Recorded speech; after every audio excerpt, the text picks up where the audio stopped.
Hey everyone, welcome to learn by Ruchi Pandey YouTube channel. आज के topic पे हम डिस्कस करेंगे हेनरी लॉ के बारे में, जो कि अगर हम क्लास 12th के बोर्ड के पर्सपेक्टिव से देखें तो बहुत ही इम्पोर्टेंट है। तो चलिए स्टार्ट करते हैं हेनरी के लॉ को।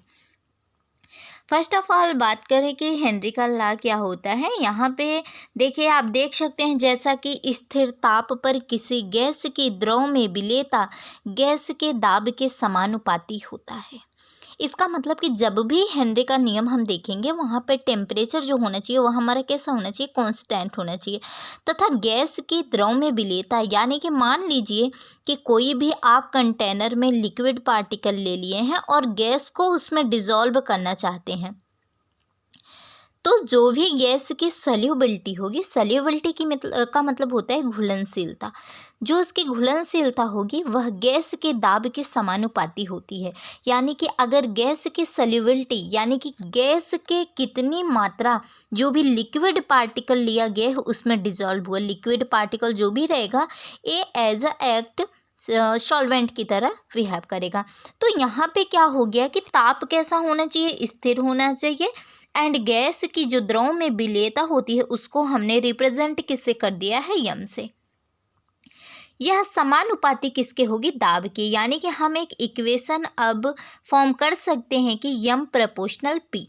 अगर हम प्रोपोर्शनल को हटाएंगे, इसको इस फॉर्म में भी लिख सकते हैं, यम इक्वल टू के इंटू पी, जहाँ पे के क्या है, कांस्टेंट है, यानी कि स्थिरांक है। तो चलिए बात करते हैं कि यम का क्या होता है। यम जो भी लिक्विड पार्टिकल्स लिया गया था उसमें जो भी गैस डिसॉल्व किया जाता था वह कितनी मात्रा में उस लिक्विड पार्टिकल में घुली है, यानी कि यम इक्वल टू गैस में घुली हुई गैस की मात्रा, तथा पी क्या होता है, पी प्रेशर होता है, जहाँ पे हमने प्रोपोर्शनल को हटाने के लिए के का यूज़ किया, जो कि के क्या हो गया, कांस्टेंट हो गया। अब अगर यहाँ पे आगे देखा जाए तो डाल्टन के नियम अनुसार किसी द्रवीय विलयन में गैस की विलेयता गैस के आंशिक दाब पर निर्भर करती है एवं गैस की विलेयता को मोल भिन्न में व्यक्त कर सकते हैं। अब यहाँ पे जो भी गैस की विलेयता थी, यानी सोल्युबिलिटी ऑफ गैस, इसको हम मोल फ्रैक्शन में रिप्रेजेंट कर सकते हैं। तो चलिए देखते हैं कि कैसे हम रिप्रेजेंट करेंगे। यहाँ पे क्या बताया जा रहा है, किसी गैस का वाष्प अवस्था में आंशिक दाब यानी कि प्रेशर P उस विलयन में उपस्थित गैस के मोल भिन्न, अब मोल भिन्न को हम रिप्रेजेंट किससे कर दिए, काई गैस से, के समानुपाती होता है। यानी अब क्या हम कर सकते हैं, जैसा कि वहाँ हमने किया था यम प्रोपोर्शनल P, अब यहाँ हम क्या करेंगे, P प्रोपोर्शनल काई गैस, जहाँ पे यह काई क्या है, काई जो है गैस के को रिप्रेजेंट हमने किस में कर दिया है, मोल फ्रैक्शन में। इसे हम रिप्रेजेंट कर सकते हैं P इक्वल टू के एच काई गैस। के एच क्या होता है, हेनरी कांस्टेंट होता है। अब अगर हम बात करें तो इस इक्वेशन को हम रिप्रेजेंट कर सकते हैं P अपान काई gas equal to Henry constant.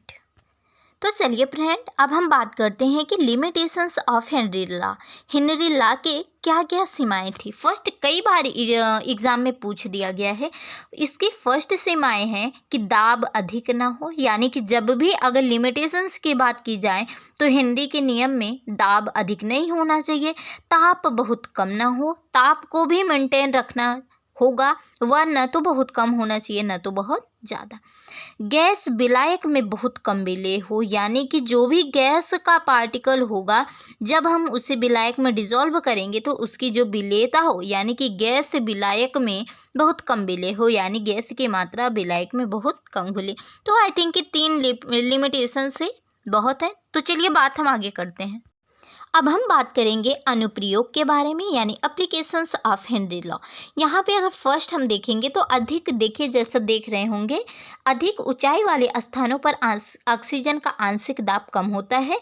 फलस्वरूप यहाँ के लोगों या आरोहकों के रुधिर में ऑक्सीजन की मात्रा कम हो जाती है, जिससे वे कमजोरी महसूस करते हैं एवं उनमें एनॉक्सिया नामक रोग हो जाता है। यहाँ पे क्या बताया जा रहा है कि मान लो क्या होते हैं, कोई हम बोल सकते हैं कि कहीं मान लो कोई अंतरिक्ष पे जा रहा है, यानी कि ऊपर आसमान की तरफ जा रहा है, तो वहाँ पे क्या होगा, जैसे जैसे हम धीरे धीरे ऊपर जाएंगे वहाँ पे जो भी ऑक्सीजन का लेवल होगा वह धीरे धीरे क्या होगा, कम होता जाएगा।